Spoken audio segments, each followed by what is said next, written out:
చివరిగా దేవుని యొక్క వాక్యం మనం విందాం.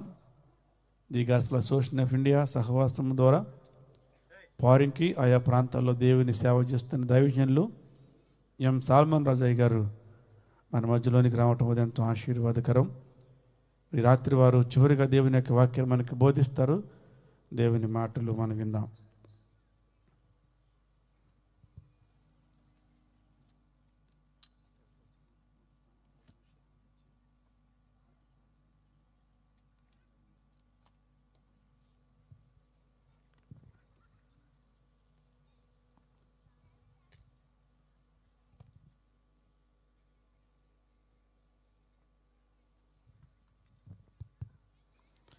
ఈ రాత్రి ఈ సభలలో మీతో కూడున్నట్లుగా ప్రభు నాకు ఇచ్చిన ఈ అవకాశాన్ని బట్టి ప్రభు అయిన యేసుక్రీస్తు నామమును ఎంతో స్తుతిస్తున్నాను. అలాగే ప్రేమతో నన్ను ఆహ్వానించిన దైవజనులు యేసురత్నయ్య గారికి, వారి కుటుంబానికి నా హృదయపూర్వకమైన వందనాలు. చేరవచ్చిన దైవజనులైన మీ అందరికీ నా హృదయపూర్వక వందనాలు. కూడి వచ్చిన మీ అందరికి కూడా నా వందనాలండి. అందరూ వందనాలు చెప్పండి ఒకసారి. ప్రభు స్తోత్రం. దేవుడి దినాల్లో మళ్ళీ మనల్ని ఎంతగానో ప్రేమించి దేవుని సన్నిధిలో మనము గడుపునట్లుగా, దేవుని మాటలు వినున్నట్లుగా ఇంత మంచి ఏర్పాట్లు ప్రభు మన కొరకు చేశారు. దీని అంతటి వెనుక దేవుని ఉన్నతమైన ప్రేమ మన జీవితంలో, మన బ్రతుకులలో మనము నడవవలసిన సరైన మార్గంలో నడుచుకున్నట్లుగా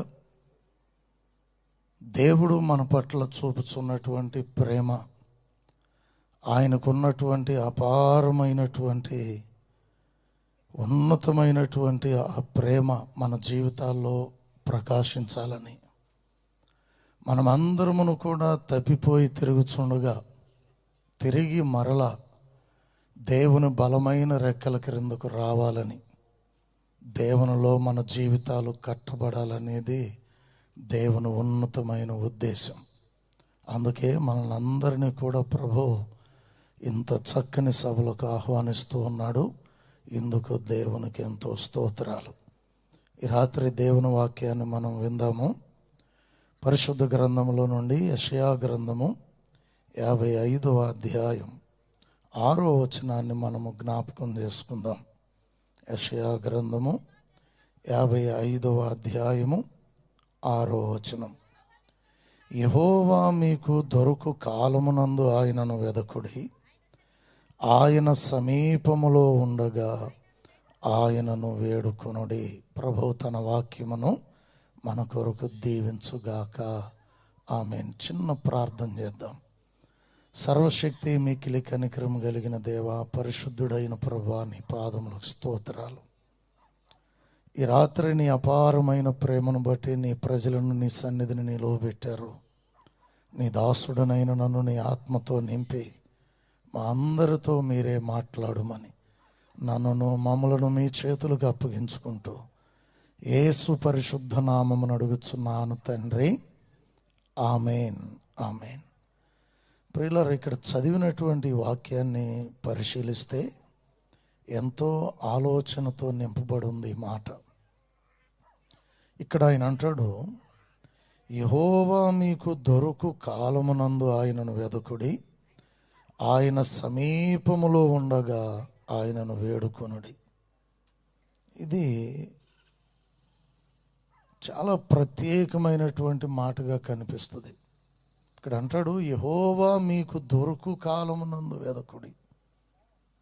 అంటే దేవుడు లేని కాలం ఏదైనా ఉందా అసలు? మోషే అంటాడు కీర్తనలో, ప్రభువా, తరతరముల నుండి మాకు నివాస స్థలము నీవే.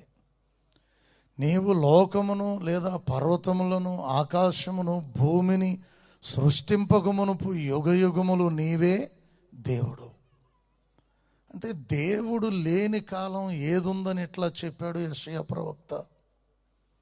యెహోవా మీకు దొరకు కాలమునందు ఆయనను వెదకుడు అంటే మన ప్రభు అయిన దేవునికున్న గొప్పతనం ఏంటి?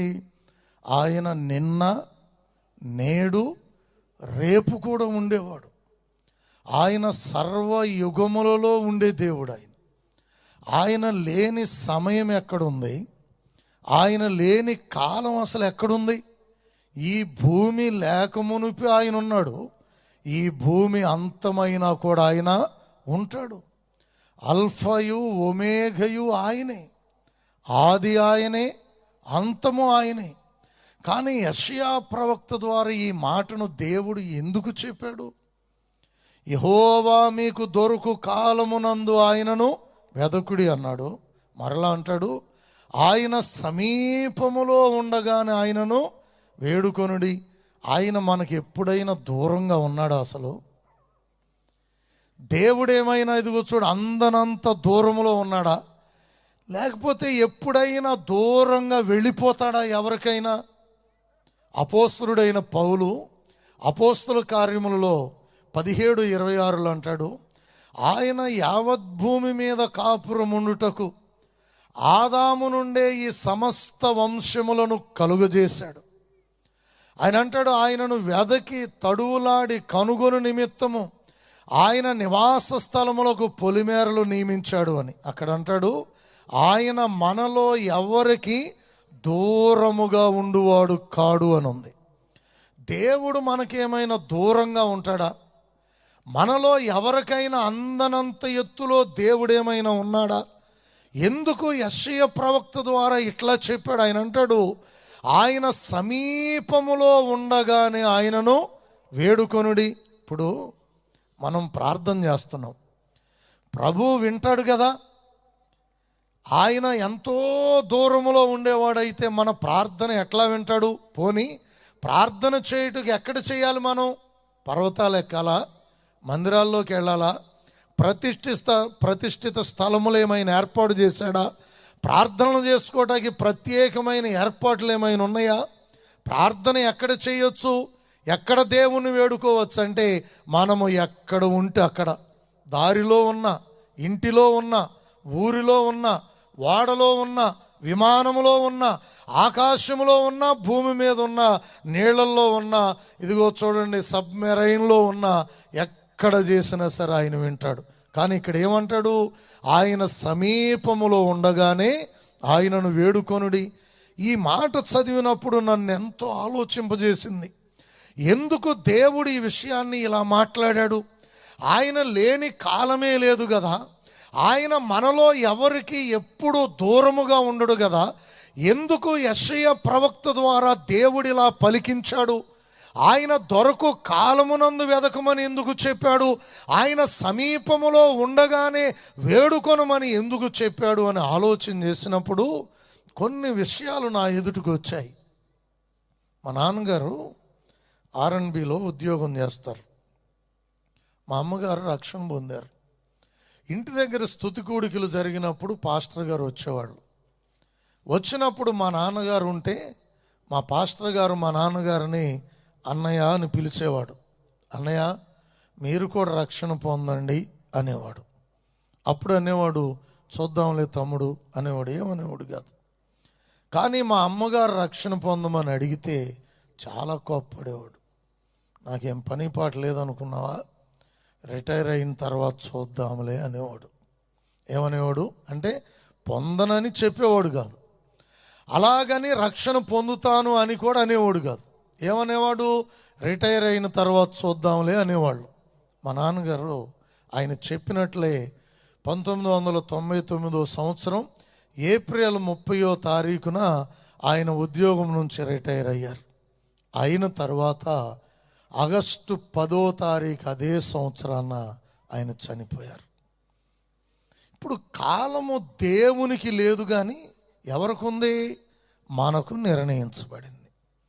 మనకు వయసు ఉంది, మనకు ఆయుష్ అనేది ఉంది, మనకు కాల పరిమితి అనేది ఉంది. అంటే యెహోవా దొరుకు కాలమున మీరు ఆయనను వెదకుడి అనే మాట దేవునికి సంబంధించినది కాదు, కానీ మనకు సంబంధించిన విషయముగా ఇక్కడ స్పష్టంగా అర్థమవుతుంది. అంటే మనం ఎవరమై ఉన్నాం, ఎంతకాలం బ్రతుకుతామో మనకు తెలియదు, ఎంతకాలము జీవిస్తామో మనకు తెలియదు. ఈ లోకములో ఎలా మనము జీవిస్తామో కూడా మనకి అర్థం కాదు. కాబట్టి దేవుని వాక్యం ఏం ప్రకటిస్తుంది అంటే, యెహోవా దొరుకు కాలమున మీరు ఆయనను వెదకుడి. ఈ లోకంలో అండి ఎవరైనా సరే అభివృద్ధి అవ్వాలి అంటే గొప్పవాళ్ళు అవ్వాలి అంటే కాలం చాలా ప్రాముఖ్యమైనది. పని మాత్రమే కాదు, పనితో పాటు వయస్సు కూడా చాలా ముఖ్యమైనదే. కొంతమంది ఉంటారు వయసులో ఉండగా, బలం ఉండగా, ఆరోగ్యం ఉండగా కష్టపడరు, కాలక్షేపం చేస్తారు. అక్కడక్కడ కూర్చుని సమయం అంతా వృధా చేసుకుంటారు. ఒక 55 సంవత్సరాలు 60 సంవత్సరాలు వచ్చిన తర్వాత, పిల్లలు ఎదిగిన తర్వాత ఇంకా కూర్చుని బాధపడతారండి. ఏమని?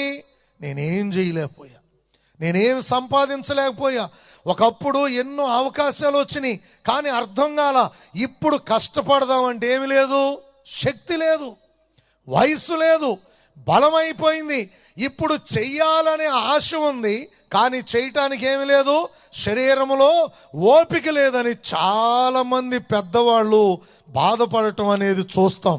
ప్రియులారా, ఈ లోకంలో ప్రతి వ్యక్తి కూడా ఏం తెలుసుకోవాలి అంటే, దేవుడు నిన్ను పలకరిస్తుండగా, నీకు ఆయుష్ ఉండగానే, నీకు బలం ఉండగానే, నీకు ఆరోగ్యం ఉండగానే, దేవుడు నిన్ను పలకరిస్తూ ఉండగానే, నేడు అనే దినం ఉండగానే దేవుని మాటను విని దేవుని దగ్గరకు రావటము, దేవుని రక్షణను పొందటం అనేది ప్రతి వ్యక్తికి కూడా చాలా మంచిది అనే విషయాన్ని అందరము కూడా గ్రహించుకోవాలి. చూడండి, పరిశుద్ధ గ్రంథములో పరమగీతములు 5వ అధ్యాయము, పరమగీతములు 5వ అధ్యాయము 2 నుంచి 7 వచనాలు మనం చదువుదాం. నేను నిద్రించితినే గాని నా మనస్సు మేల్కొని ఉన్నది. నా సహోదరి, నా ప్రియురాల, నా పావురమ, నిష్కళంకురాల, ఆలకింపుము. నా తల మంచుకు తడిసి ఉన్నది, నా తల రాత్రి కురియు చినుకులకు తడిసి ఉన్నది. నాకు తలుపు తీయుమని నా ప్రియుడు తలుపు తట్టుచున్నాడు. నేను వస్త్రము తీసివేసి తిని, నేను మరల దాని ధరింపనేలా? నా పాదములు కడుగుకొంటిని, నేను మరల వాటిని మురికి చేయనేలా? తలుపు సందులో నా ప్రియుడు చెయ్యి ఉంచగా నా అంతరంగము అతని ఎడల జాలిగొనెను. నా ప్రియునికి తలుపు తీయ లేచి తిని, నా చేతుల నుండి నా వ్రేళ్ల నుండి జటామాంసి గడియల మీద స్రవించెను. నా ప్రియునికి నేను తలుపు తీయనంతలో అతడు వెళ్ళిపోయెను. అతని మాట వినుటతోనే నా ప్రాణము సొమ్మసిల్లెను. నేను అతని వెదకినను అతడు కనబడకపోయెను, నేను పిలిచినను అతడు పలుకలేదు. ఇక్కడ ఏమర్థమవుతుంది? దేవుడైనటువంటి ప్రభుని ప్రియుడుగాను, ప్రియురాలుగా దేవుని సంఘాన్ని లేదా లోకములో ఉన్న వ్యక్తులను మనము తలంచుకున్నట్లయితే, దేవుడు వచ్చి తలుపు తట్టుచూ ఉన్నాడు, అనగా హృదయం అనే తలుపును తట్టుచూ ఉన్నాడు.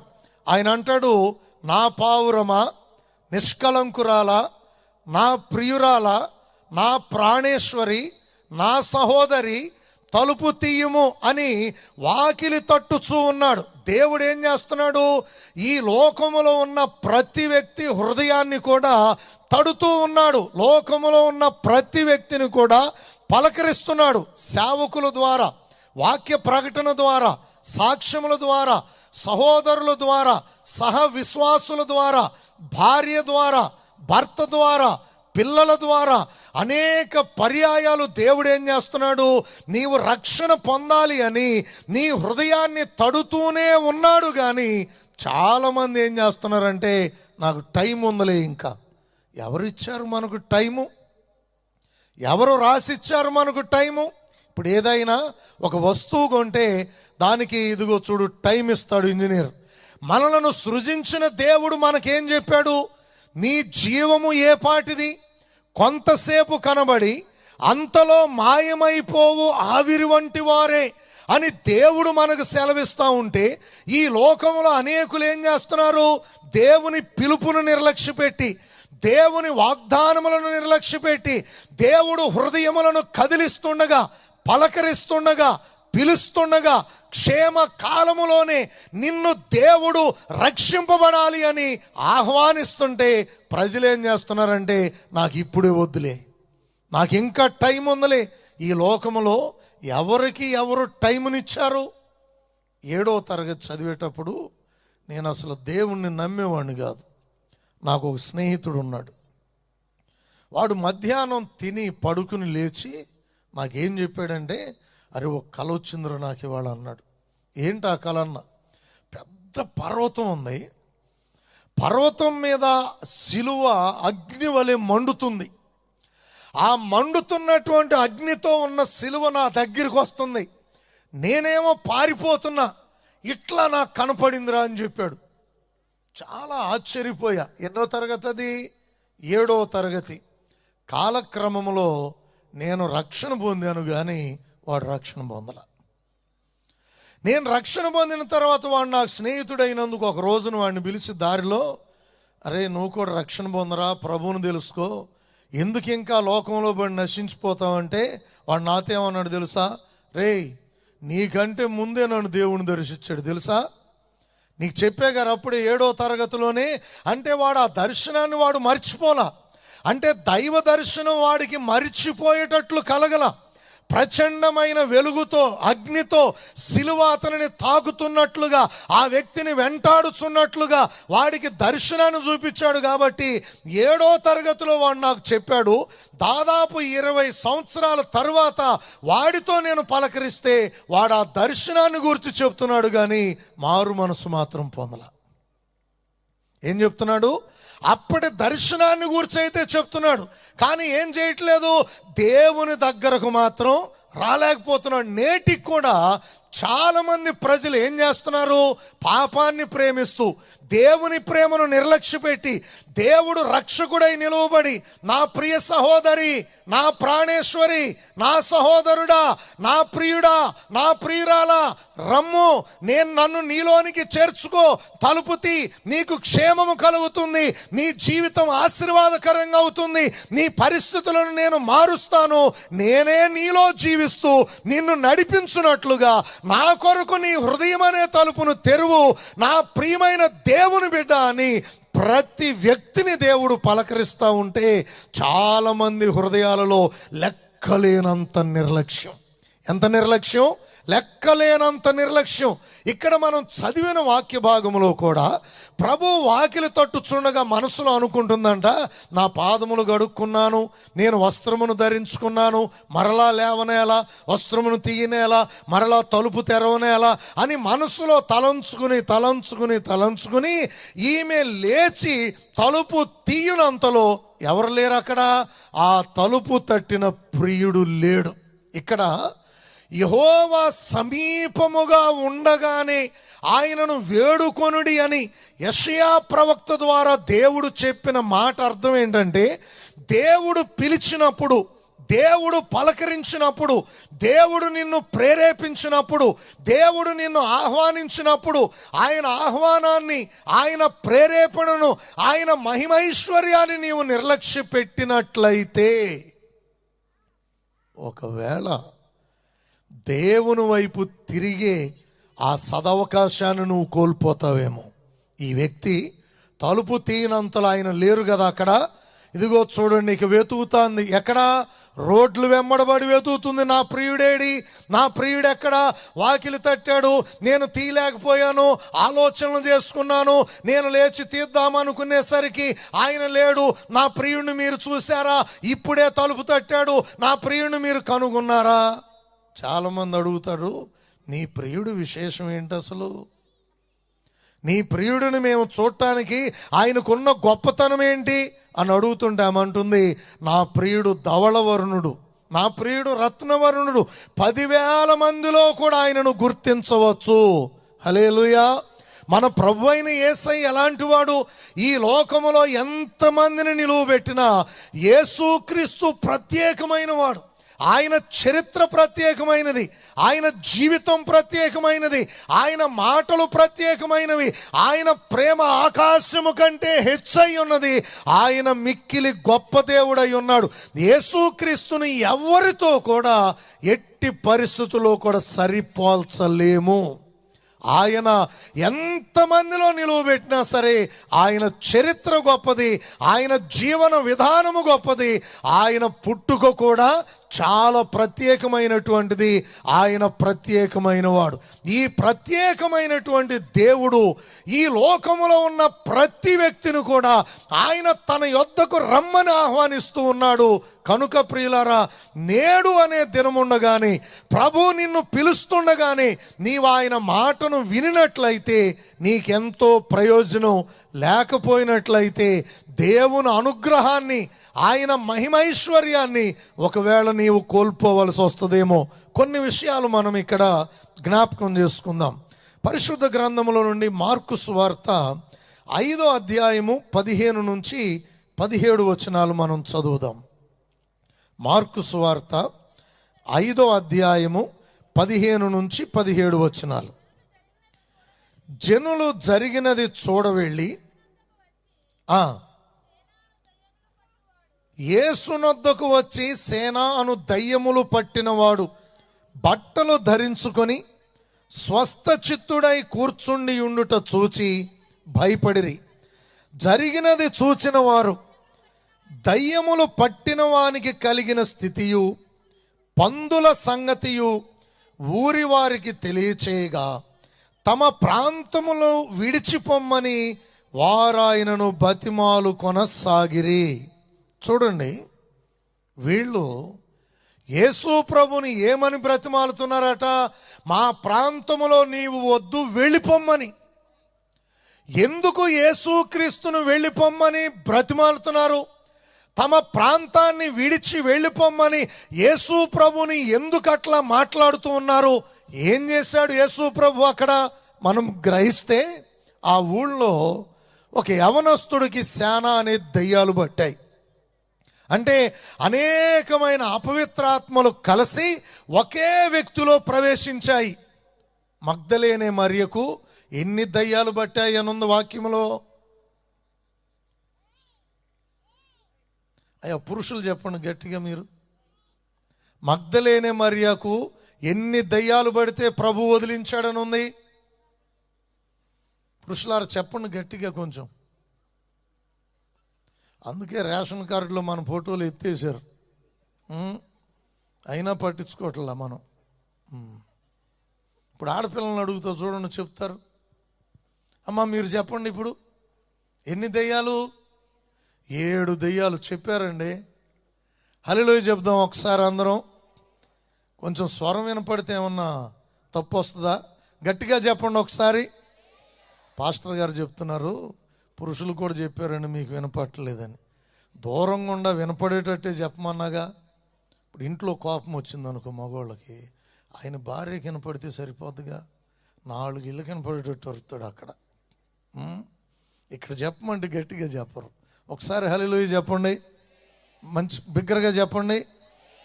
ప్రభు మిమ్మల్ని దీవించుగాక. ఎన్ని దయ్యాలు? 7 దయ్యాలు. ఆ మగ్దలేనే మరియ ఎంత ధన్యురాలయ్యిందంటే ప్రభువును అసలు వదిలిపెట్ల. ఆ రోజు నుంచి క్రీస్తుకు పరిచారకురాలయ్యింది. అంతేకాదు, యేసు ప్రభు చనిపోయి తిరిగి లేస్తే మొట్టమొదట క్రీస్తు పునరుద్ధానమును ప్రకటించిన వ్యక్తి ఆ 7 దయ్యములు వదిలిపోయిన తర్వాత సంపూర్ణంగా దేవుని కొరకు బ్రతికిన ఆ మగ్దలేనే మరియనే. ఇక్కడ మనం చదివినటువంటి ఈ వృత్తాంతంలో లేదా ఈ పరిస్థితులలో ఒక యవనస్తుడిలో సమూహం 7-8 అని కాదు, కొంత బలమైన సమూహము అపవిత్రాత్మలు ఆ వ్యక్తిని పడితే అతను ఎట్లా అయిపోయాడంటే భయంకరమైన వాడిగా మారిపోయాడు. దేహం మీద నుండి వస్త్రాలు తీసివేస్తున్నాడు. యవనస్తుడయ్యాడు, కానీ వస్త్రాలు దేహం మీద ఉంచటంలా అంతేకాదు ఇంటిలో ఉండట్లా, సమాధుల్లోకి వెళ్ళిపోతున్నాడు. సమాధుల్లోకి వెళ్ళి ఏం చేస్తున్నాడు? కేకలు వేస్తున్నాడు. దీవారాత్రులు కేకలు వేయటమే కాదు కానీ రాళ్లతో తనను తానే కొట్టుకుని గాయపరుచుకుంటున్నాడు. ప్రియులారా, ఊళ్ళో వాళ్ళందరూ వదిలేయొచ్చు కానీ వాడికి తల్లిదండ్రులు ఉన్నారుగా, అన్నదమ్ములు ఉన్నారుగా, వాళ్ళు వదిలేయలేక ఏం చేస్తున్నారు? పలుమార్లు ఆ సమాధుల్లో ఉన్నవాడిని పట్టుకొచ్చి సంకెళ్ళు వేసి బంధిస్తున్నారు, తాళ్లతో కట్టివేస్తున్నారు. ఎన్నిసార్లు ఎన్ని విధాలుగా ప్రయత్నం చేసినా వాడు ఏమాత్రమును కూడా సాధుపరచలేకపోతున్నారు. ఆఖరగా కాళ్లకు చేతులకు ఇనుప సంకెళ్ళు పశువులకు వేసినట్టు వేస్తే ఆ సంకెళ్ళు కూడా ఏమైపోయినాయి? దెబ్బకి తెగిపోయినాయి. దురాత్మ బలం చాలా బలంగానే ఉంటుంది. ఒకసారి ఈ లోకంలో రకరకాలైన వాళ్ళు ఉన్నారు, కొంచెం జాగ్రత్తగా పరిశీలించాలి. ఒక ఇంట్లో కొన్ని అనర్థాలు జరిగితే ఆ ఇంటోళ్ళు ఏం చేశారంటే, ఒక ఆయన ప్రార్థన చేసి చెప్తాడు ఇంట్లో ఏం జరిగిందో అంటే ఆ వ్యక్తిని తీసుకొచ్చారు. ఎక్కడి నుంచి అంటే తేలప్రోలు నుండి. వినండి బాగా, ఎక్కడి నుండి? తేలప్రోలు అనే గ్రామం మనకు దగ్గరికి పెద్ద దూరం ఏం కాదు కదా. అక్కడి నుండి తీసుకొచ్చారు. తీసుకొస్తే ఆ ఇంటిలో వాడు నాకు స్నేహితుడు. వాడు అన్నాడు, ఈరోజు ఒక ఆయన మా ఇంట్లో ప్రార్థన చేయటానికి వస్తున్నాడు, మా పరిస్థితులని చెప్తాడంట. ఆయన తేలప్రోల్లో ఉంటాడంటే పిలిచారన్నారు. సరే వచ్చాడు ఆయన. ఆ ఇంట్లో నేను కూడా ఉన్నా. అది రాత్రి 12 గంటలు అవుద్ది. ఆయన ఏం చేశాడో తెలుసా? బైబిల్ని దారానికి కట్టాడు. వినండి బాగా, ఇట్లాంటి వాళ్ళు కూడా ఉంటారనే సంగతి మనకి అర్థం అవుతూ ఉంటుంది. దారంతో బైబిల్ని కట్టాడు, చుట్టూ కట్టి కత్తిరికి దాన్ని కట్టాడు. ఏం చేశాడు? కత్తిరి ఉంటుంది కదా, కత్తిరికి ఆ దారాన్ని కట్టి ఆ దారంతో కత్తిరిని కట్టి కత్తిరి చేతులు పెట్టుకుని బైబిల్ నిలవబెట్టాడు. నిలవబెట్టి వాడు పేర్లు చదువుతున్నాడు వచ్చిన ఆయన. మరి ఏం ప్రార్థనో, అది ఎట్లాంటి ప్రార్థనో మరి మనకు తెలియదు. ఆ కత్తిరిని పైకి పట్టుకుని పేర్లు చదువుతుంటే బైబిల్ తిరుగుతుంది గిరగిర. ఏం జరుగుతుంది? మీరు ఎప్పుడు వినలేదా? నేను ఇది చూసినప్పుడు నేను చదువుతున్నది 8వ తరగతి. ఆ బైబిల్ తిరుగుతుంది, గిరగిర గిరగిర తిరుగుతుంది. ఈ లోపు ఏం చేశాడంటే, ఈ ఇంటి నుంచి 3వ ఇంట్లో ఉన్నోడికి దెయ్యం పట్టింది అన్నాడు. ఆ 3వ ఇంట్లో ఉన్నోడు ఎవరు? నా సొంత పెదనాన్న కొడుకు అంటే నా కుమారుడు, అన్న కుమారుడు.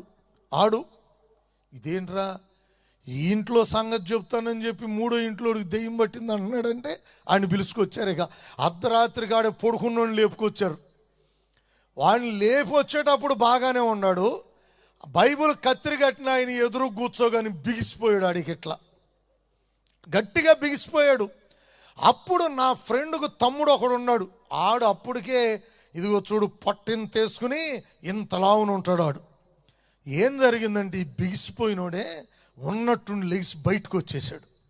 బయటకు వచ్చేసరికి ఆ కూర్చున్నాడు లేకుండా ఆయన పట్టుకురండి అన్నాడు. సరే ఈడ్చుకొస్తే ఏం చేశాడంటే, వాడు ఇంతే ఉంటాడు, మా అన్న కొడుకు బొడ్డోడే. నేనే 8వ తరగతి కదా, వాడు ఎంత ఉంటాడు? మా పెదనాన్న మనోడు చాలా చిన్నోడు అవుతాడు కదా. ఆడు చిన్నోడు బాగా. అయితే పొట్ట వేసుకుని ఇంతలా ఉండండి, కాలు పెట్టి తన్నాడు. తన్నితే వెనకమాల అంత దూరాన గోడ ఉంటుంది. వాడు ఎగిరి నా కళ్ళారా చూసింది. అంతలా వాడు చిన్న పిల్లోడు తన్నితే ఎగిరి గోడ కరుసుకుని సతికిలు పడ్డాడు. మీరు నమ్మండి, సతికిలు పడతాం కాదు, పడిన వెంటనే ఆడు నిద్ర గురకు పెట్టేశాడు. అసలు ఆడు అమ్మో అని అరవాల్సింది బదులు తన్నిన వెంటనే గోడ గరుచుకున్నాడు, గురకు పెట్టి నిద్రపోతున్నాడు. చూసిన వాళ్ళు అందరూ కూడా ఏమైపోయారు? వాడి వశంలోకి వెళ్ళిపోయారు. ఇక అందరూ వాడి వశంలోకి వెళ్ళిపోయిన తర్వాత ఇక తెల్లవారులు పొమ్మంటాడు. ఆడు బిగిసిపోయి ఆడు కదలట్లా. తెల్లవారుజాము 4 గంటలకు అన్నాడు, ఇది పెద్ద మొండి దెయ్యం లాగా ఉందలే, నేను వెళ్తున్నాను. నా బైబుల్ అవన్నీ సర్దుకుని ఆ ఇంటోళ్ళు ఇచ్చిన డబ్బులు తీసుకుని వెళ్ళిపోయాడు. ఆయన వెళ్ళిపోయిన తర్వాత వీడు మామూలు అయ్యాడు. ఇప్పుడుకి బాగానే ఉన్నాడు. ఇప్పుడు ఇంతకీ ఆ దెయ్యాన్ని ఆడు తెచ్చాడా వీళ్ళు ఉందా? మీరు చెప్పండి, మీరు చెప్పండి స్పష్టంగా. వాడు ఇప్పుడు శుభ్రంగానే ఉన్నాడు. ఆయన భార్య రక్షణ పొందింది, వాడు చక్కని బిడ్డలను ఇచ్చారు, వాడు శుభ్రంగానే ఉన్నాడు. వాడు తీసుకొచ్చి వాళ్ళలోకి ఎక్కించి ఎంత పని చేశాడండి. పైగా అంట ప్రార్థన చేస్తాడంట. జాగ్రత్త. లోకం పోకడ బాగోలా, మాయావేషాలు ఎక్కువైపోయినాయి. దైవ సత్యానికి విరుద్ధంగా, దేవుని రక్షణకు విరుద్ధంగా యేసుక్రీస్తు ప్రభు చెప్పినట్లుగానే ఏర్పరచబడిన వారిని సైతము కూడా లాగేయటానికి ప్రజల మధ్యలో భ్రమపెట్టు ఆత్మలు లోకములో పడి బాహుగా సంచారం చేస్తున్న ఈ దినాల్లో ఇదిగో చూడండి, సన్నిధిని ఆశ్రయించినట్లుగా ప్రతి ఒక్కరూ కూడా దైవ జ్ఞానాన్ని కూడా కలిగి ఉండాలి. ఇక్కడ యేసుక్రీస్తు ప్రభు దినములలో ఈ యవనస్తుడికి పట్టినటువంటి దెయ్యాలు అట్లాగే ఎంత సాధుపరచాలన్నా సరే ఎవరి వలన అవ్వట్లా. ఎందుకంటే వాడిలో ఉన్న బలం అపారమైపోయింది కాబట్టి కాళ్లకు చేతులకు వేసిన సంఖ్యలు కూడా వాడు తుత్తునీలుగా చేసేయిగా ఎవ్వరు ఏం చేయలేక వదిలిపెట్టేశారు. వాడు ఎక్కడున్నాడు? ఇంకా సమాధుల్లో తిరుగుతున్నాడు. ఇక వదిలేశారని వ్రాయబడి ఉంది. ఎవరి వల్ల కాల, ఇక తల్లిదండ్రులు కూడా ఆశ లేక వదిలిపెట్టగా యేసు ప్రభు అతని కొరకు వచ్చాడు. హల్లెలూయా. ఉన్న పలాన శిష్యులతో అన్నాడు, మనం అద్దరికి వెళ్ళాలి, పడవను సిద్ధపరచమన్నాడు. చిన్న దోణిని సిద్ధపరిచారు. ఆ దోణిలో ప్రయాణమై వస్తుండగా పెద్ద తుఫాను వచ్చింది. దేవుడు ఆ తుఫానును గద్దించి సామాన్యమైన స్థితికి తెచ్చి యువతల దరికి రాగానే శిష్యులు చూస్తున్నారు అద్భుతం. ఈ వస్త్రాలు లేనివాడు యేసుక్రీస్తు ఎదుటికి వచ్చి అంటాడు, సర్వోన్నతుని దేవుని కుమారుడా, పరిశుద్ధుడా, నాతో నీకేం పని? నన్ను నశింపజేయుటకు వచ్చితివా? నన్ను పంపవలనని తలంచిన ఎడల ఆ పందులలోనికి పంపు గాని పాతాళములోనికి వెళ్ళమని ఆజ్ఞాపించవద్దయ్యా అని ఆయనను బ్రతిమాలు కొనగానే ఆయన పందుల్లోనికి వెళ్ళమని చెప్పాడు. అవి పందుల్లోకి వెళ్ళాయి. వీడు వెంటనే ఎప్పుడైతే అపవిత్రాత్మలు వెళ్ళిపోయాయో వాడి దేహాన్ని చూసి వాడికి సిగ్గు వచ్చింది. మంచిగా వస్త్రాలు కట్టుకున్నాడు, తల దూకున్నాడు, నీట్గా కూర్చున్నాడు. హల్లెలూయా. మీకు ఒక విషయం చెప్పనా? ఏమనుకోకండి.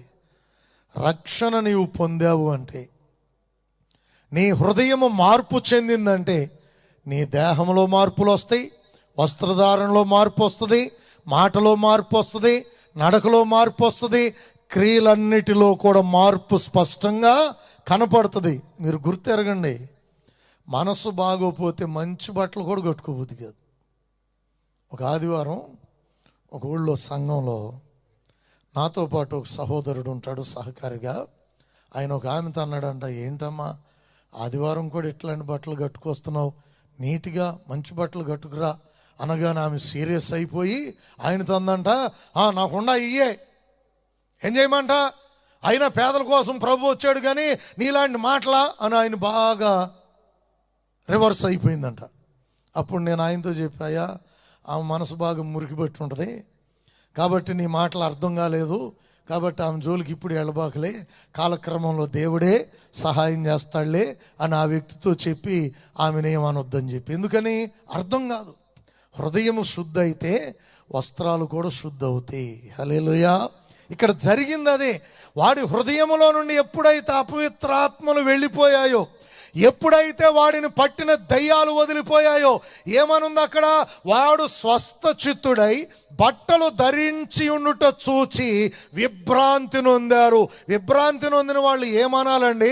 యేసు ప్రభువా ఎంత గొప్పవాడువా, మేము ఊరి వారందరం కలిసి వాడిని సాధుపరచలేకపోయాం, సంఖ్యలు వేసిన వాడు బాగుపడలేకపోయాడు, నీవెట్లా బాగు చేసేవయ్యా, ఇంత మహానీయుడవు, మేము మా ఊరిలో ఉండు, మా ప్రాంతంలో ఉండు అని బ్రతిమలాడటానికి బదులుగా వాళ్ళందరూ ఏమని అడుగుతున్నారు?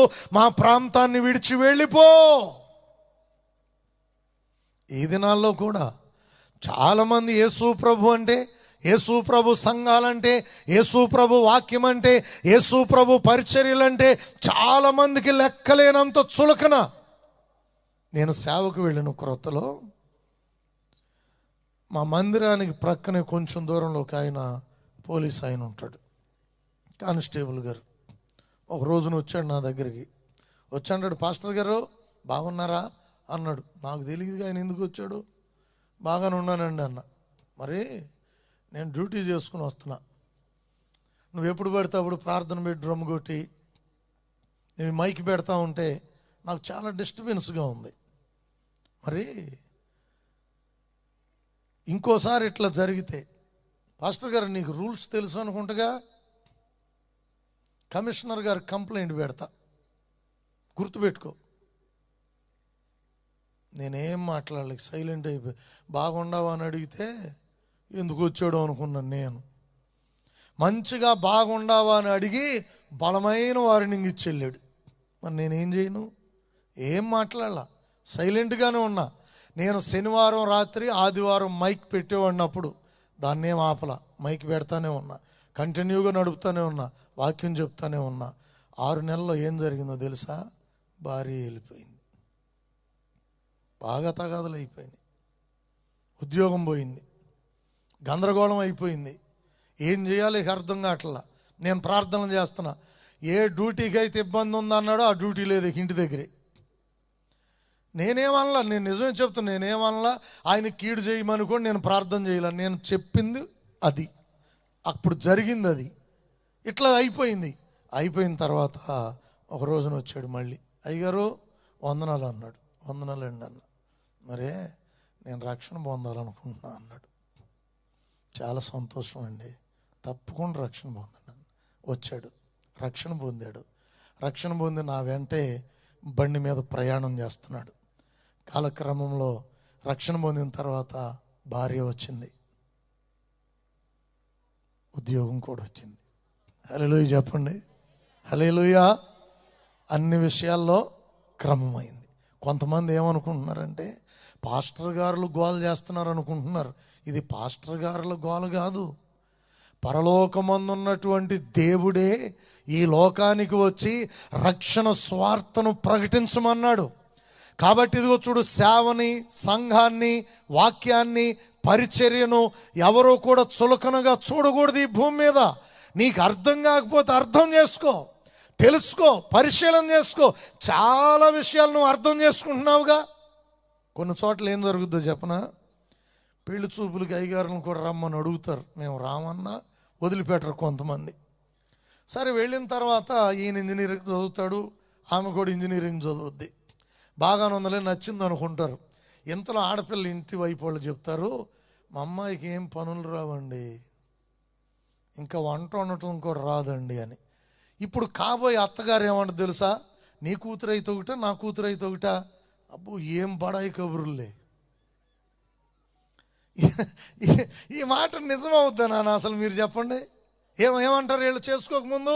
నీ కూతురు అయితే ఒకట, నా కూతురు అయితే ఒకట. నేను నేర్పుకుంటాలే చక్కగా, పంపండి. మీకు ఆమె అనుకుంటుంది కాబోయే కోళ్ళ మా అత్త దేవత అనుకుంటా, చక్కగా నేర్పుద్దంట. ఇట్లాంటి మాటలు నమ్మకుండా ప్రతి ఆడపిల్ల తల్లిదండ్రులు చదివించారు కానీ కొద్ది పనుకోండి, నేర్పుకోండి. ఎందుకంటే అత్తగారింటికి వెళ్ళిన తర్వాత చాలా అవమానాలు ఎదుర్కోవాల్సి వస్తుంది. వాళ్ళు పడే ఇబ్బందులు ఇంటి వారు కూడా పడాల్సి వస్తుంది. కాబట్టి ప్రతి ఆడపిల్లకి ఏం చేయాలి? పనిని కొంచెం నేర్పుకోండి. చెప్తారు అట్లా, ఏం పర్వాలా, నీ కూతురు అయితే ఒకట, నా కూతురు అయితే ఒకట అని ఎట్లా కొట్ట చెప్పి పెళ్ళి అయిన తర్వాత 3 నెలలు గడిచిన తర్వాత ఉంటుంది నాన్న, ఇక పట్టపగలు చుక్కలంటే అక్కడ కనపడతాయి. ఇక ఎప్పుడు? పట్టపగలే. కాబట్టి ఈ లోకంలో ప్రతి వ్యక్తి కూడా దేవుని యొక్క పిలుపును సరిగ్గా అర్థం చేసుకోనండి. ప్రతివారు తన కర్తవ్యాన్ని నెరవేర్చున్నట్లుగా ప్రతి వ్యక్తి సిద్ధపడటమే మంచిది. ఎవరైతే సిద్ధపడరో వారు బాధలు అనుభవించడం ఎట్టి పరిస్థితుల్లో తప్పదు. ఇక్కడ దేవుడైనటువంటి ప్రభు ఈ వ్యక్తి కొరకు వచ్చి దేవుడు అతనిలో ఉన్నటువంటి దురాత్మలను వెళ్ళగొడితే ఊరి వారందరూ కూడా వచ్చి యేసు ప్రభుతో ఏమంటున్నారు? నీవు మా ప్రాంతాలను విడిచి వెళ్ళిపోమ్మని. ప్రియులారా, యేసు క్రీస్తు ప్రభు బ్రతికుండగా అదే ఆఖరు ట్రిప్పు గరాసేనుల దేశానికి రావటం. ఆ తరువాత మరి ఎప్పటికీ కూడా ఆ ఊరిలోనికి రాల. ఇక్కడ మనకి ఏమర్థం అవ్వాలి? ఆయన సమీపములో ఉండగానే ఆయనను వేడుకొనుడి అంటే ఈ లోకంలో ప్రతి వ్యక్తి ఏం తెలుసుకోవాలి? దేవుడు నిన్ను కలలో దర్శించిన, విశ్వాసుల ద్వారా చెప్పిన, సేవకుని ద్వారా మాట్లాడిన నీ హృదయాన్ని దేవుని వైపు త్రిప్పటం నీకు మంచిది. లేకపోయినట్లయితే తరువాత ఒకవేళ నీవు రావాలని అనుకున్నా రాలేని పరిస్థితులు నిన్ను అలుముకోవచ్చు. ఒకవేళ నేను దేవుని తెలుసుకోవాలి అని నీ హృదయంలో నిర్ణయించుకుంటున్నా, ఆ నిర్ణయాన్ని బట్టి నడవలేనంత భయంకరమైన పరిస్థితులు నీకు రావచ్చు. మన నియోజకవర్గంలోనే ఒక పెద్ద ఆయనతో, రాజకీయ నాయకునితో మాట్లాడటానికి దేవుడు నాకు అవకాశం ఇచ్చాడు. ఆయనతో మాట్లాడుతూ నేను ఏమన్నానంటే, ఒక ప్రత్యేకమైన కూడికి దగ్గరకు వచ్చారు ఆయన. వచ్చినప్పుడు పక్కనే కూర్చుని ఆయనతో ఏం చెప్పానంటే, యేసుప్రభువే నిజమైన దేవుడు అండి, మీరు కూడా ఆయన తెలుసుకునండి. ప్రభు రాజ్యం శాశ్వతమైంది. ఇక్కడ మీకు రాజ్యం ఉంది కదా, ప్రభు రాజ్యం కూడా ఉంది, అది శాశ్వతమైంది. ఈ రాజ్యం శాశ్వతమైంది కాదు అని కొన్ని విషయాలు చెప్తే ఆయన ఏం చెప్పాడో తెలుసండి, నా భార్య ఈ మధ్య ప్రార్థన చేసుకుంటుంది. ఓ పాస్టర్ గారు వచ్చి కూడా ప్రార్థన చేశాడు, యేసు ప్రభువే గొప్ప దేవుడు అని నేను కూడా నమ్ముతున్నా, కానీ నేను ఇప్పుడు యేసు ప్రభు దగ్గరకు మాత్రం రాను. ఆయన చెప్పిన మాట అని ఏమన్నాడు తెలుసా, ఒకవేళ నేనిప్పుడు యేసు ప్రభు దగ్గరకు వస్తే పిల్లి కూడా పులై నా మీద పడి నన్ను చంపేస్తుందండి అన్నాడు. అంటే ఇప్పుడు ఆయన ఏ స్థితిలో ఉన్నాడు? సత్యం అర్థమైన విడుదల పొందలేనంత బోనులో ఉన్నాడు. సత్యాన్ని అర్థం చేసుకుంటున్నప్పటికీ ఆయన ఇంటిలో ఉన్నటువంటి భార్య గారే క్రీస్తును తెలుసుకుని ఆయన పేరట ప్రార్థన చేస్తున్నప్పటికీ ఈయన ఆ మార్గంలోనికి రావాలంటే ఏమనుకుంటున్నాడు, ఇప్పుడు ప్రాణ భయములో ఉన్నానండి, నేను కానీ ఒకవేళ వస్తే పిల్లి కూడా పులివలే మారిపోద్ది అన్నాడు. అంటే పరిస్థితులు ఎప్పుడూ కూడా ఎలా ఉండవు, అనుకూలంగా ఉండవు. నీవు అనుకుంటావు రేపు చూద్దాంలే, తర్వాత మారుతానులే అని. తరువాత పరిస్థితులు ఎలా ఉంటాయి ఒక్కసారి మనం చదువుదాం. చూడండి, లూకా సువార్త 19వ అధ్యాయము 41వ వచనం నుండి కొన్ని వచనాలు మనం చదువుదాం. ఆయన పట్టణమునకు సమీపించినప్పుడు దానిని చూచి దాని విషయమై ఏడ్చి, నీవును ఈని దినమందైనను సమాధాన సంబంధమైన సంగతులను గూర్చి తెలుసుకొనిన ఎడల నీకెంతో మేలు, కానీ ఇప్పుడవి నీ కనులకు మరుగు చేయబడి ఉన్నవి. ప్రభువు నిన్ను దర్శించిన కాలమును నీవు ఎరుగకుంటివి గనుక నీ శత్రువులు నీ చుట్టూ గట్టు కట్టి ముట్టడి వేసి అన్ని ప్రక్కలను నిన్ను అరికట్టి నీలోనున్న నీ పిల్లలను కూడా నిన్ను నేల కలిపి నీలో రాతి మీద రాయి నిలిచి ఉండనియని దినములు వచ్చునని చెప్పెను. ఒకసారి హల్లెలూయా అనండి అందరూ కూడా బిగ్గరగా చెప్పండి. యేసు ప్రభు దైవ గ్రంథాల్లో 2 సందర్భాల్లో ఏడ్చాడు. 2 సందర్భాల్లో యేసు ప్రభు ఏడ్చాడు. ఒకటి, లాజరు చనిపోయినప్పుడు ఆయన ఏడ్చినట్లుగా, దుఃఖపడినట్లుగా రాయబడి ఉంది. ఇక్కడ పట్టణమును సమీపించినప్పుడు, ఏ పట్టణం అంటే యెరూషలేము పట్టణము, దేవుడు కోరుకున్నటువంటి వాగ్దాన భూమి, వాగ్దాన ప్రజలు.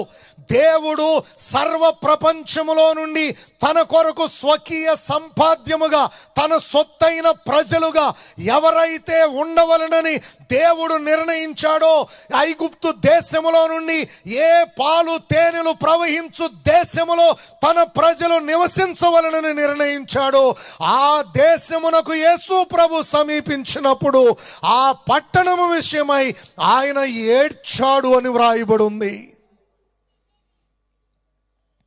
ఎందుకు యేసు ప్రభు ఏడవలసి వచ్చింది?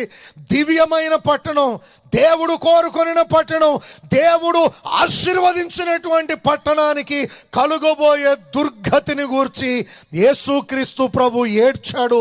ఆ పట్టణాన్ని సమీపించగానే ఏడ్చి ఆయన పలికిన మాటలు ఏంటంటే, ఈని దినమందైనను సమాధానకరమైన సంగతులను గూర్చి నీవు వినిన ఎడల నీకెంతో మేలు,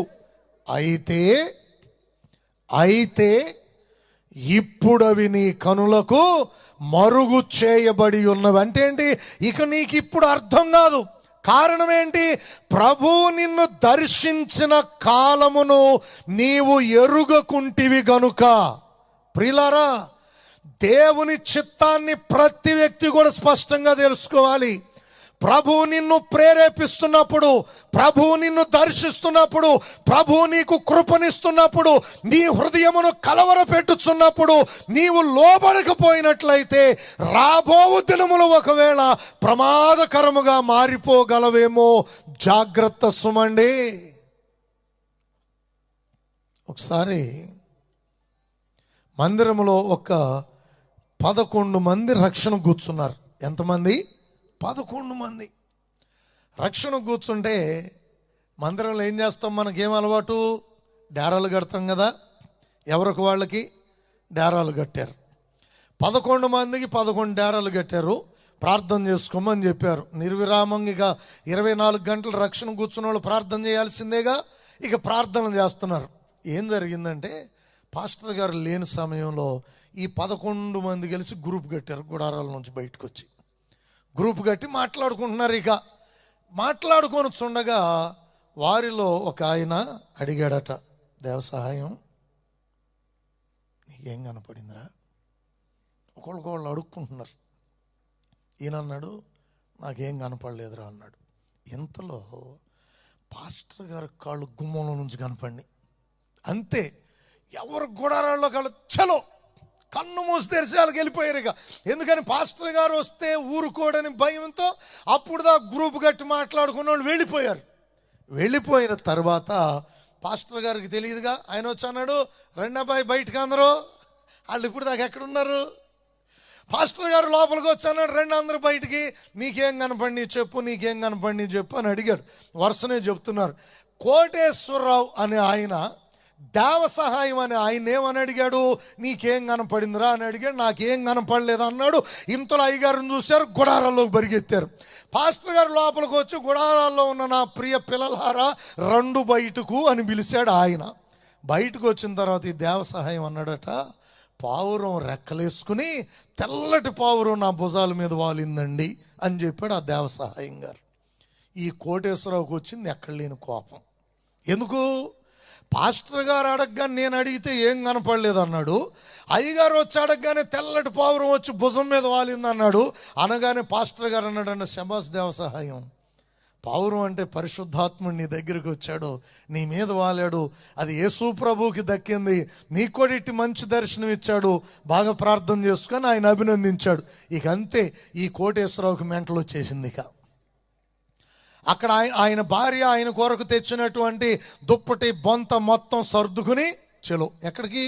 ఇంటికి వెళ్ళిపోయాడు. ఇక ఇంటికి వెళ్ళిపోయి అందరూ పిలిచిన ఇక రాల. పాస్టర్ గారు లేదు, ఏమి లేదు, ఏమి లేదు, అంతా అయిపోయింది. ఒక 20 సంవత్సరాల తర్వాత పెనమలూరు వంతుండంలో ఆయన కనపడ్డాడు. నేను మామయ్య అని అంటాం ఆయనకి అలవాటు. నాకు, మామయ్య ఎంత పని చేశావు, నువ్వు రక్షణ కూర్చుని ఇంత పొరపాటు చేసావంటే అన్నాడు. నేను తొందరపడిపోయినయ్యా అంటే నేనన్నా, ఇప్పుడుకైనా రా చూద్దాంలే. పొరపాటు జరిగిందని అర్థం చేసుకున్నాడు. ఇక్కడ ఏం జరిగిందో తెలుసా? ఆ దేవ సహాయం అని ఆయన ఇప్పటికీ ఉన్నాడు, కోటేశ్వరరావు అని ఆయన మాత్రం లేడు. ఆ దేవ సహాయం అని ఆయన నేను ఒక రోజున అడిగా, ఏంటండి ఇట్లా జరిగిందంట, ఆయన కోప్పడ్డాడంట, నీవు ఏమి కనపడలేదని చెప్పి పాస్టర్ గారు రాగానే ఎందుకు చెప్పావు అట్లా అని అడుగుతున్నాడు. నిజమేనయ్యా, నాకు అప్పుడు వరకు ఏం కనపడలా, అయ్యగారు వచ్చాడని గబాల్ని వెళ్ళిపోయి మోకరిచ్చాను కదా, మోకరిచ్చేట కళ్ళు మూయగానే పావురం వచ్చి వాలింది, అది నిజమే అన్నాడు. నిజంగానే దేవుడు దర్శించడానికి ఎంత టైం కావాలి? దేవుడు దర్శనం ఇవ్వటానికి రెప్పపాటు చాలు కదా. కానీ ఈయన సత్యం చెప్పాడు, అసత్యం అనుకుని అసత్యాన్ని విని పాస్టర్ గారు బలపరిచాడని కోపపడి వెళ్ళిపోయిన వ్యక్తి ఏమో దేవుని రక్షణ లేకుండానే చనిపోయాడు. దైవ దర్శనం వచ్చిన వ్యక్తి ఏమో సంఘ సభ్యుడిగా సజీవుడిగా ప్రభువును స్తుతిస్తూ ఆయన కుటుంబముతో కూడా ప్రభు మార్గంలో ఉన్నాడు. ఎవరికి నష్టం? ఎవరు తొందరపడుతున్నారు? ఎవరు ఆవేశపడుతున్నారు? దేవుని చిత్తాన్ని వదిలిపెట్టి, దేవుని మార్గమును వదిలిపెట్టి, దేవుడు ప్రేరేపించిన దేవుని సన్నిధిలోనికి వచ్చి కూడా లోబడలేనటువంటి మూర్ఖత్వంతో పారిపోయి ఆఖరకు ప్రభు లేకుండానే తన జీవితాన్ని ముగించాడు. ఇక్కడ అంటాడు, ఈ నీ దినమందైనను సమాధానకరమైన సంగతులను గూర్చి తెలుసుకుంటే నీకు మేలు, అయితే ఇప్పుడు అవి నీ కనులకు మరుగు చేయబడి ఉన్నవి. రాబోయే దినంలో నీకు జరిగే ప్రతిఫలం ఏంటంటే ప్రభు దర్శించిన కాలాన్ని, హెచ్చరించిన కాలాన్ని నువ్వు ఎరుగుకుపోయావు. యేసు ప్రభు అండి యెరూషలేములోనికి చాలాసార్లు వచ్చాడు, కానీ యూదులు కానీ యోధామత ప్రవిష్టులు కానీ యోధామత గురువులు కానీ యేసు ప్రభుని ఏమాత్రమును కూడా స్వీకరించక ఆయనను పలుమార్లు అవమానపరిచారు.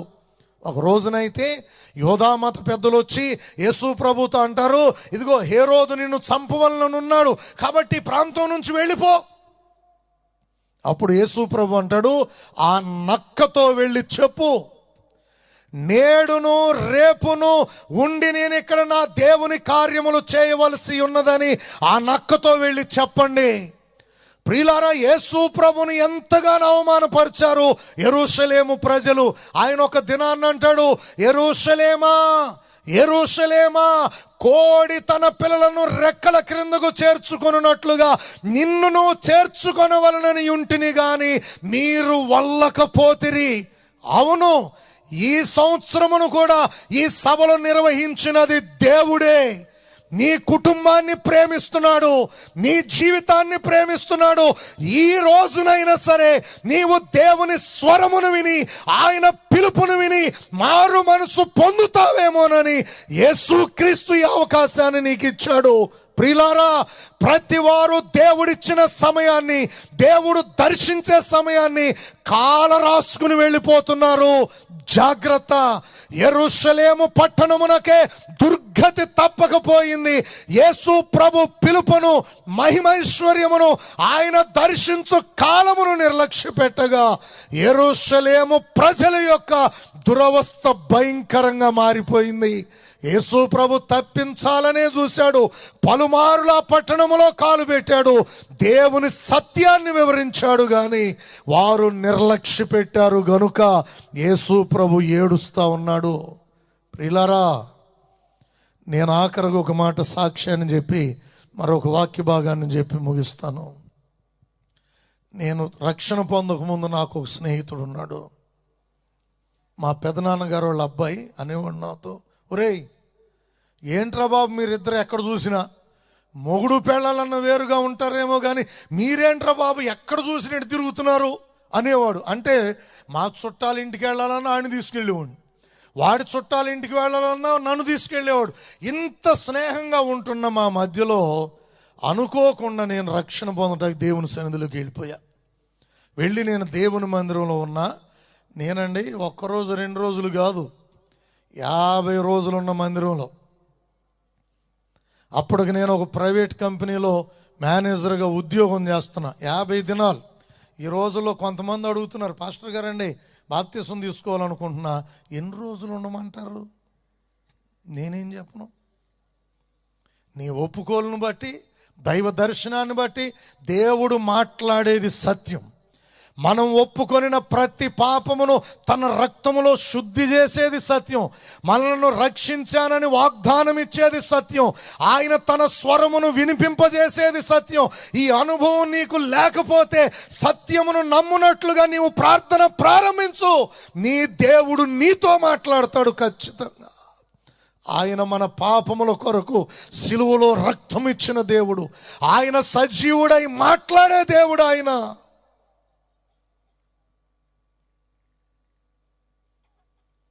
ఒక రోజున బైబిల్ క్లాసులో లెక్చరర్ గారు వచ్చాడు. ఆయన ఏం చెప్తాడంటే, సమాప్తమైనది అని ఎక్కడ ఉంటుంది బైబిల్లో? ఆఖరిలో ఉంటుంది కదా. అక్కడ ఒక మాట కూడా ఉంటుంది, దీనికి ఏదైనా కలిపినా తీసివేసినా దీనిలో ఉన్న వ్యాధులన్నీ కూడా వాళ్ళకు వస్తాయి. ఎంతవరకు ఇవ్వాలో అంతవరకు సమాచారం ఇచ్చేసాం, ఇక దీన్ని కలపటం కానీ తీసేయటం కానీ ఎవరు చేయకూడదు అనే సమాచారంతో గ్రంథం ముగించబడుద్ది. ఆ బైబిల్ క్లాసులు చెప్పే ఆ అధ్యాపకుడు ఏమంటాడంటే, చెప్పవలసిందేదో దేవుడు చెప్పేశాడు, ఇక ఒకడికి చెవులో ఇంకొక మాట, నీకు చెవులో ఇంకొక మాట ఆయనకి చెప్పడు అన్నాడు. సార్ ఆగండి అన్న. ఏంటన్నాడు అంటే, మీ ఉద్దేశం ఈ వాక్యము ద్వారా తప్ప ఇక ఆయన కలలో కానీ దర్శనాల్లో కానీ పర్సనల్గా వచ్చి ఎవరితో మాట్లాడడు అనేనా మీరు చెప్తుందన్న? మరి అంతేగా, మరి వాక్యం తప్ప మళ్ళీ పర్సనల్గా విడిగా వచ్చి నీకు ఒక చెవులు ఇంకోటి చెవులో మాట్లాడు అన్నాడు. అందరి ముందే నేను అడిగా, సార్ మాట్లాడు అంటున్నారు, సరే పోనీ వింటాడా అని అడిగా. ఏమని అడిగాను? వింటాడా అని అడిగి వెంటనే ఆయనకు అర్థమైపోయి వింటాడా అని అడిగాను. వింటాడు. ఇప్పుడు నువ్వేమంటావు అంటున్నాడు. నేనన్నా, వినినవాడు మాట్లాడ్డా? ఒకవేళ వినడు అని అన్నాడు అనుకో, ఒకవేళ రాగానే ఏం చేశాడు తెలుసా ఆయన? మనం ఇప్పుడు అందరం ప్రార్థన చేసుకుందాం అన్నాడు. నేను అడుగుతా అప్పుడు ఏమని, ఎవరికి చేశారు సార్ మీరు ప్రార్థన? దేవుడు వింటాడని చేశారా లేకపోతే మాకు చేశారా? మీరు ఎవరికి ప్రార్థన చేశారు? ఈ దినాల్లో రకరకాల వ్యక్తులు వచ్చారు, మోసపోకుడి. మన దేవుడు మాట్లాడేవాడు, మన దేవుడు వినేవాడు, మన దేవుడు చూసేవాడు, ఆయన సజీవుడు, మనతో ఉండేవాడు, మనలో ఉండేవాడు, మనతో కలిసి జీవించేవాడు. ఆయన మనలో వేరుగా ఉండువాడు కాడు. మోసపోకుడి. మీలో ఎవరికైనా అనుభవం లేకపోతే తెలుసుకోండి. అంతేగాని దేవుడు మాట్లాడడు అనే విషయంలో మాత్రం ఎప్పుడూ కూడా అలా వెళ్ళొద్దు. ఆయన సజీవుడు, మాట్లాడుతాడు, ప్రతి వ్యక్తితో కూడా మాట్లాడుతాడు. 50 రోజులు నేనున్నా, నాతో ప్రతిరోజు 7 రోజుల వరకు దేవుని మాట నాకు తెలియదు. 7 రోజుల నుండి ప్రతిరోజు నా దేవుడు నాతో మాట్లాడాడు. హల్లెలూయా. ఒక బుక్లో రాసి పెట్టుకున్న, ప్రతిరోజు ఒక తండ్రి ఒక బిడ్డను ఎట్లా ఆదరిస్తాడో నన్ను ఆదరించాడు నా దేవుడు. నా హృదయంలో ఉన్న ప్రతి సందేహానికి ఆ 50 దినాలలో నాకు జవాబునిచ్చాడు నా దేవుడు. ఆయన శక్తి గలవాడు. ఈ 50 దినాలు అయిపోయిన తర్వాత నా ప్రాణ స్నేహితుడిగా ఉన్నవాడు ఎదురుపడ్డాడు. పాస్టర్ గారు నాతో ఏం చెప్పాడంటే, బాబు నువ్వు ఎన్ని దినాలు ఉన్నావు, నా మాట విను. ఇంతకుముందు చేసిన స్నేహం ఎవరితో చేయబాకు, ఇంతకుముందు కూర్చున్న వాళ్ళతో కూర్చోబాకు, నా మాట విను. నువ్వు దేవుని ప్రజలతో, దేవుని సంఘంతో సహవాసం కలిగి ఉండు అన్నాడు. ఇంట్లోంచి నేను బయటికి వెళ్ళట్లా, వస్తే చర్చ్కి లేకపోతే డ్యూటీకి. ఇంట్లో ఎదురుపడ్డాడు. ఎదురుపడి, ఎరా నువ్వు చర్చ్కి వెళ్ళేవాడు, నాకు కూడా చెప్పు ఉంటే నేను కూడా వచ్చేవాడు కదరా అన్నాడు. అది ఏప్రిల్ 25వ తారీఖు. నేను ఏప్రిల్ 20వ తారీఖున మార్చి 2వ తారీఖు చర్చిలోకి వెళ్ళి ఏప్రిల్ 20వ తారీఖున చర్చిలోంచి బయటకు వచ్చా. ఏప్రిల్ 25వ తారీఖున వాడు నాకు ఎదురుపడి ఇట్లా అడిగాడు, ఏంట్రా నాతో చెప్తే నేను కూడా వచ్చేవాడు కదా అని. నేనన్నా, నేనే వెళ్తానని అనుకోలా, అన్ఎక్స్పెక్టెడ్గా వెళ్ళాలనిపించింది, వెళ్ళిపోయాను. ఇప్పుడైతే ఏమైంది రమ్మన్న. మే నెల 1వ తారీఖున వస్తానులే అన్నాడు. ఏప్రిల్ 29వ తారీఖున తాడి గడపలో యాక్సిడెంట్ అయి అతనితో పాటు ఇంకొకటి, ఇద్దరు కూడా చచ్చిపోయారు. నిజానికి అతనితో పాటు అక్కడ ఉండాల్సింది నేను దేవుని రక్షణ పొందటాన్ని బట్టి, ఆయన పాదాల దగ్గరికి వెళ్ళటాన్ని బట్టి ఈ రోజున మరణము నుండి తప్పించబడి సజీవుడునై మీ మధ్యలో దైవజనుడుగా దేవుని కృపను బట్టి దైవ సందేశాన్ని అందిస్తున్నా. నేను పాపిని, ఒకప్పుడు అపవిత్రుని, సిగరెట్లు కాల్చేవాడిని, మందు తాగేవాడిని, సినిమాలు చూసేవాడిని, డ్రామాల్లో నటించిన వాడిని, లోకములో అనేక విధాలుగా చెడిపోయినటువంటి ఘోరమైన నన్ను నా ప్రభు తన పాదాల దగ్గర ఉండగా తన రక్తముతో కడిగి పాప విముక్తినిచ్చి పరిశుద్ధపరిచి తన బిడ్డనుగా స్వీకరించి దైవ సేవలోనికి దేవుడు నన్ను ఆహ్వానించాడు. హల్లెలూయా. ప్రియులారా, మీరు ఒక్క మాటను గ్రహించండి. ప్రియ దైవ జనాంగమా, దేవుని ప్రజలారా, కొందరు ఏమంటున్నారో తెలుసా? కూటి కొరకు కోటి విద్యలు, వీరు కష్టపడకుండా బ్రతక గోరి పాస్టర్లు అయ్యారని కొందరు అంటున్నారు. బాబు, నేను మీ అందరికీ వందనాలు చేసి చెప్తున్నా, నేను పాస్టర్ని అవుతానని రక్షణ పొందలేదండి. ప్రభు రక్షిస్తాడని ఆయన పాదాల దగ్గర ఉన్నప్పుడు ఆయన తన రక్తముతో కడిగి నా బానిసత్వము నుండి, నా పాపము నుండి ప్రభు విడిపించిన తరువాత ఆయన సన్నిధిలో బ్రతుకుతుండగా రక్షించిన 2 సంవత్సరాలకు ప్రభు నన్ను సేవ కొరకు ఆహ్వానించాడు. నేను సేవకుణ్ణి అవుతానని రక్షణ పొందలా, నా పాపముల నుండి విమోచిస్తాడని రక్షణ పొందగా ప్రభు నన్ను పరిశుద్ధపరిచి పరిశుద్ధమైన పరిచర్య కొరకు నన్ను పిలిచాడు. హల్లెలూయా. దేవుని రక్షణ సత్యం, ఆయన పాప విమోచకుడు, పరిశుద్ధ పరిచయ దేవుడు కాబట్టి ప్రతి వ్యక్తి కూడా ప్రభుని చేర్చుకోవాలి. యెరూషలేము ప్రజలను చూసి యేసు ప్రభు ఏడుస్తా ఉన్నాడు. ఈ నీ క్షేమకాలమందైనా, సమాధానకరమైన దినమందైనా దేవుని మాటలు వింటే మేలని, కానీ అంటాడు ఇప్పుడు అవి నీ కనులకు మరుగైపోయినవి. ప్రియులారా, యేసు ప్రభు పరిచర్య దినములలో సుకారు అనే గ్రామానికి ప్రభు వెళ్ళారు. ఆమెను మనందరం అంటాము సమరయ స్త్రీ. ఎన్నో పాటలు కూడా రాయబడినాయి. ఆ సమరయ స్త్రీ పాపాత్మురాలు, అనగా వ్యభిచారములో బ్రతుకుతుంది. యేసుక్రీస్తు ప్రభు మధ్యాహ్న కాలమందు ఆ బావి దగ్గరకు వెళ్ళినప్పుడు ఆమెను చూసి ప్రభు అన్నాడు, అమ్మా దాహమునకు నీళ్ళివ్వు అని. ఆమె అంటుంది, యూదుడు అయిన నీవు సమరయ స్త్రీనైన నన్ను దాహమునకి ఇమ్మని ఎలా అడుగుతున్నావు అంటే, యూదులు సమరయులతో సాంగత్యం చేయరు. యూదులేమో గొప్ప వంశపు వారు, సమరయులేమో మిశ్రిత జనం, అనగా అక్రమ జీవితములో కలిగిన, ఇదిగో చూడండి, ప్రజలే ఆ యొక్క సమరయులు. ఒకవేళ మీరు సమరయులు అంటే అన్యులను అనుకుంటున్నారేమో, కాదు కాదు. అశ్షూరీయులు యోధా దేశం మీదకి దండెత్తినప్పుడు యోధా స్త్రీలు అందగత్తెలని, యోదయ పురుషులు ఉన్నత దేహులని అశ్షూరీయులు చేసుకొనిన ఇశ్రాయేలీల స్త్రీలతోనూ అశ్షూరీయులు చేసుకొనిన ఇశ్రాయేలు పురుషులతో కలిగిన సంతానమే సమరయులు. కాబట్టి అది సమరయురాలైన ఈమంటది, మేము ఈ పర్వతం మీద ఆరాధిస్తున్నామయ్యా అంటే, వాళ్ళలో ఒక పెద్ద ఆయన ఏం చేశాడంటే, మనల్ని యెరూషలేములోనికి రానివ్వట్లేదు, మనం అంటరాని వారిని చేశారు, మనలను దేవాలయంలో ఆరాధించట్లేదు, కాబట్టి మనం అక్కడికి వెళ్ళకపోయినా పర్వాలేదు, ఈ పర్వతం మీద యెహోవాకు మందిరం కడతానని వారిలో ఒక పెద్ద ఆయన మందిరం కట్టగా యెహోవా నామమున ఆ సమరయ పట్టణంలో ఉన్న శిఖరం మీద ఆరాధన చేస్తున్నారు. ప్రభు మాట్లాడినప్పుడు ఆమె అంటది, అయ్యా మేము ఈ పర్వతం మీద ఆరాధిస్తున్నాం, అసలు ఆరాధించవలసిన స్థలం యెరూషలేములో ఉందంటగయ్యా. ఆయన అన్నాడు, అమ్మా ఒక కాలం వస్తుంది, ఆ కాలం ఇప్పుడే వచ్చింది, యెరూషలేములోనైనను ఈ పర్వతం మీదైనా నీకు ఆరాధించరు. తండ్రి ఆత్మ గనుక ఆయనను ఆరాధించువారు ఆత్మతోనూ సత్యముతోనూ ఆరాధించాలి. అవును, యెరూషలేములో దేవాలయం 2000 సంవత్సరాల క్రితం కూల్చబడింది, ఇప్పటికీ కట్టబడలా. అదే ప్రభు చెప్పిన వాగ్దానం.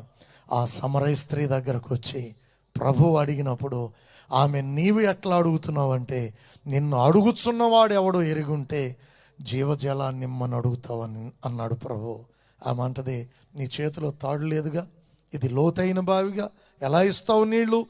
ఈ నీళ్లు త్రాగు ప్రతివాడు మరల దప్పిగొనును, నేనిచ్చు నీళ్లు వాని కడుపులోనే ఉండి నిత్యము ఊరిడి నీటి బొగ్గా ఉంటుందయ్యా. ఆమె చేయిజాపంటది, నేను ఎన్నడూ నీళ్లు చేదుకున్నటకు ఇంత దూరం రాకుండా ఆ జీవజలం నాకు ఇవ్వయ్యా. నీ భర్తను తీసుకురా ఇస్తాను, నాకు భర్త లేడయ్యా, నీవు చెప్పిన మాట సరియే, నీకు 5 పెనిమిట్లు ఉన్నారు, ఇప్పుడున్నవాడు నీవాడు కాడు అని చెప్పినప్పుడు ఈ సమాచారం అంతా అడిగిన తర్వాత ఆమె మారు మనసు పొంది ఊళ్ళోకి వెళ్ళింది. చెప్తుంది, నేను మెస్సీని కనుక్కున్నా. ఆయన అనేక విషయాలు వివరించాడు, ఆరాధనల గురించి వివరించాడు, దేవుని గురించి వివరించాడు, మందిరాల గురించి వివరించాడు. నేను మెస్సీని కనుగొన్నా, మీరు కూడా వచ్చి చూడండి, మీరు కూడా వచ్చి చూడండి అని ఊరి వారందరితో చెప్పగా ఊరిలో అనేకులు యేసు ప్రభు దగ్గరకు వచ్చాడు. అప్పుడు ఆయన బోధించాడు. బోధిస్తుండగా వాళ్ళందరూ ఏం చేశారు? మా మధ్యలో ఉండమని ఆయనను బ్రతిమాలు కొనగా గరాసీనీలేమో వెళ్ళిపోమ్మని తరిమేశారు, సమరయ పట్టణస్తులేమో మా మధ్యలో ఉండు ప్రభు అని బ్రతిమాలు బ్రతిమాలితే 2 దినాలు వారి మధ్యలో ఉండి వారికి బోధించగా వారి హృదయములు తెరవబడి ఆ సమరయ స్త్రీతో ఆ సుకార్ అనే గ్రామస్తురాలతో అంటారు, అమ్మా ఇక మీదట నీ మాటను బట్టి గాక మా మట్టుకు మేమే ఈయన నిజముగా రక్షకుడని తెలుసుకొని మేము ఆయనను విశ్వసించుచున్నాము. హల్లెలూయా. ప్రియమైన దేవుని పిల్లలారా, ఈ రాత్రి నేను కూడా మిమ్మల్ని అడుగుతున్నా, క్రీస్తును మీ ఇంటికి తీసుకుని వెళ్ళగలరా? మీ గ్రామంలోనికి తీసుకుని వెళ్ళగలరా? మీ ప్రాంత ప్రజల్లోనికి తీసుకుని వెళ్ళగలరా? మీ రక్షకుడైన క్రీస్తును గూర్చి, పాప విమోచకుడైన దేవుని గూర్చి, నీకు నూతన జీవితాన్ని ఇచ్చిన సర్వోన్నతుడైన క్రీస్తును గూర్చి సాక్షిగా నీవు నిలబడగలిగినట్లయితే నిన్ను బట్టి అనేకులు, నిన్ను బట్టి నీ కుటుంబం, నిన్ను బట్టి నీ రక్త సంబంధులను రక్షించడానికే యేసుక్రీస్తు నిన్ను రక్షించాడు. ఇదిగో ఈ రాత్రి ప్రభు నిన్ను అడుగుతా ఉన్నాడు, నీవు ప్రభువుని ఆహ్వానించినట్లయితే సమరయుల వలె, ప్రభువా నాలో ఉండయ్యా, నా పాపాన్ని విడిచిపెట్టేస్తాను ప్రభువా, లోకాన్ని విడిచిపెట్టేస్తాను ప్రభువా, నీవు నాకు కావాలి నాయనా అని అడిగినట్లయితే ఇదే రక్షణ దినం, ఇదే శుభదినం. నా ప్రభు నీలోనికి వచ్చి నీ ఇంటిని వెలిగించడానికి రెడీగా ఉన్నాడు. ఆ సమరయ పట్టణస్తుల బ్రతిమలాడినప్పుడు ఎలా 2 దినాల నుండి వారి హృదయములను వెలిగించాడో, ఈ దినమందు నీవు కూడా నీ హృదయములోనికి ఆయనను చేర్చుకున్నట్లయితే, ఆహ్వానించినట్లయితే ఆయన నీలో నిలిచి నిన్ను తన సాక్షిగా వాడుకొనవలనని, నీ ద్వారా నీ కుటుంబాన్ని, నీ ద్వారా ఈ గ్రామాన్ని వెలిగించాలని యేసు ప్రభు తన చేతులు చాచి ఉంచాడు. నీ హృదయాన్ని ప్రభువుకి ఇవ్వగలవా? ఆయన తట్టుచున్నాడు, ప్రభువుకి నీ హృదయాన్ని ఇవ్వగలవా? ఇవ్వగలను అనే మనసు నీకున్నట్లయితే ఇప్పుడే నీ ఉన్న స్థలములో లేచి నిలవబడు. నీ కొరకు నేను ప్రార్థిస్తాను, అనేకులు ప్రార్థిస్తారు. ప్రార్థించుదాం. ప్రార్థన. ప్రభు తన పరిశుద్ధ వాక్యమును మనందరి కొరకు దీవించుగాక. ఆమేన్. ప్రియమైన దేవుని సంగమా, దేవుని ప్రజలారా, దేవుడు మన కొరకే వచ్చాడు. నీ హృదయమును ప్రభువుకి ఇవ్వగలవా? ఆ సమరయ పట్టణస్తుల వలె ప్రభుని బ్రతిమాలగలవా? లేకపోతే ఆ గెరాసీనీల వలె ప్రభువుని దూరంగా వెళ్ళమంటున్నావా? దయచేసి మీలో ఎవరైనా సరే, ప్రభువా నీవు నా హృదయంలోనికి రావాలని నేను కోరుకుంటున్నా, నీవు నాలోనికి రా, నా ఇంటిని వెలిగించాలని ఆశపడుతున్నా, నా కుటుంబం వారికి రక్షణ లేదయ్యా, సమరయ పట్టణస్తుల వలన నా ఇల్లు కూడా పాడైపోయి ఉందయ్యా, నా ఇంటి దీపాన్ని వెలిగించున్నట్లుగా నీవు నాతో కూడా రా ప్రభువా అని బ్రతిమాలినట్లయితే ప్రభు సంసిద్ధుడై ఉన్నాడు. ఎవరైనా కోరుకొనదలిస్తే లేచి నిలవబడండి. కాళ్ళు నొప్పులు వచ్చాయని కాదు, నీవు హృదయపూర్వకంగా ప్రభుని స్వీకరించదలిస్తే ఆ సమరయ స్త్రీ వలె క్రీస్తుకు సాక్షిగా నీవు బ్రతకదలుచుకున్నట్లయితే దయచేసి నీవున్న చోటు లేచి నిలవబడు. నీ కొరకు ప్రత్యేకమైన ప్రార్థన చేస్తా. నీ కుటుంబం కొరకు, నీ బంధువుల కొరకు, నీ రక్త సంబంధుల కొరకు నీకు భారం ఉన్నట్లయితే నీవు ఉన్న చోటు లేచి నిలవబడు. సమరయ స్త్రీకి ఇచ్చిన ధైర్యము నీకు ప్రభు ఇస్తాడు. ఆమెలో నింపిన శక్తిని నీకు నింపుతాడు. యేసు ప్రభు రెడీగా ఉన్నాడు. ప్రియ సోదరి సోదరుడా, రక్షణము నా ప్రభువే, నీ ప్రభువే నీతో మాట్లాడాడు. సిలువే నాకు శరణము, నాకు రక్షణము, ఆ సిలువలో ప్రభు చావుందెను, ఆ సిలువలో ప్రభు చావుందెను.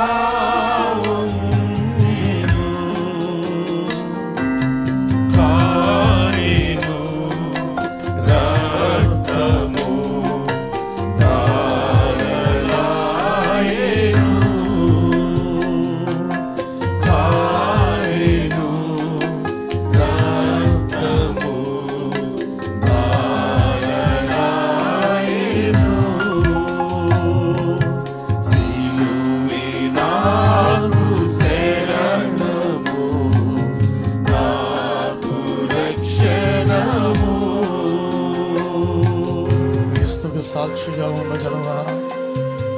ఆ ప్రభు నిన్ను అడుగుతున్నాడు. ఇప్పటి వరకు నీతో మాట్లాడిన ప్రభువే నిన్ను అడుగుతున్నాడు. నీ హృదయాన్ని ప్రభు కొరకు ఇవ్వగలవా? క్రీస్తుకు సాక్షిగా బ్రతకగలవా? నీలో ఇంకెవరైనా ప్రభువును దూరం చేసుకుంటున్నట్లయితే, నాకు రక్షణ కావాలయ్యా అని ఆశపడుతున్నట్లయితే, నీ ఉన్న చోటు దయచేసి లేచి నిలవబడు. నా ప్రభువే నీతో అడుగుతున్నాడు. నీవు ఇటు అటు చూడక ప్రభు నిన్ను ప్రేరేపిస్తున్నట్లయితే ఇప్పుడే లేచి నిలవబడు. దేవుడు నిన్ను వాడుకోబోతున్నాడు. తన పాత్రలుగా నిన్ను చేయాలని ప్రభు ఇష్టపడుతున్నాడు.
నీ కుటుంబంలో ఎందరో రక్షణ లేకుండా ఉన్నారు.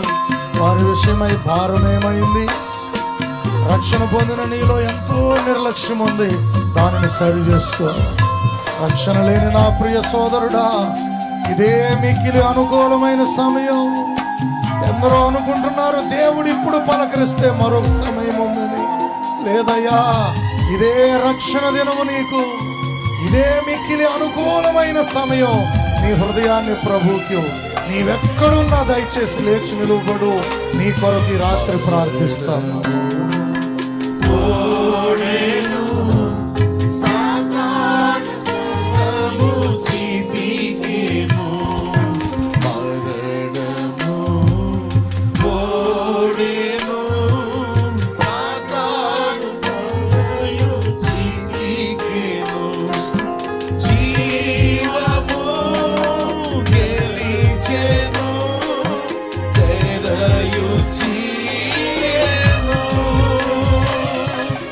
జీవ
ఆశపడినట్లయితే, దేవుని రక్షణ నాకు కావాలని ఆశపడినట్లయితే మీరున్న స్థలంలో లేచి నిలవబడండి. మీ కుటుంబముల కొరకు ప్రార్థిస్తాను. మనందరమును కలిసి ప్రార్థించుదాం. ప్రార్థన. సర్వశక్తి మిక్కిలి కనికరము కలిగిన దేవా, పరిశుద్ధుడు అయిన ప్రభువా, సర్వలోక నిర్మాణకుడైన మహోన్నతుడైన ప్రభువా, సర్వమానవాళి రక్షణార్థమై సశరీరుడుగా కన్యమర్య గర్భమందు పరిశుద్ధుడుగా ఈ లోకములోనికి వచ్చిన మా దేవా, నీ కృపను బట్టి, నీ కనికరమును బట్టి నిరంతరమును నీ నామమును మహిమపరుస్తూ ఉన్నాము తండ్రి.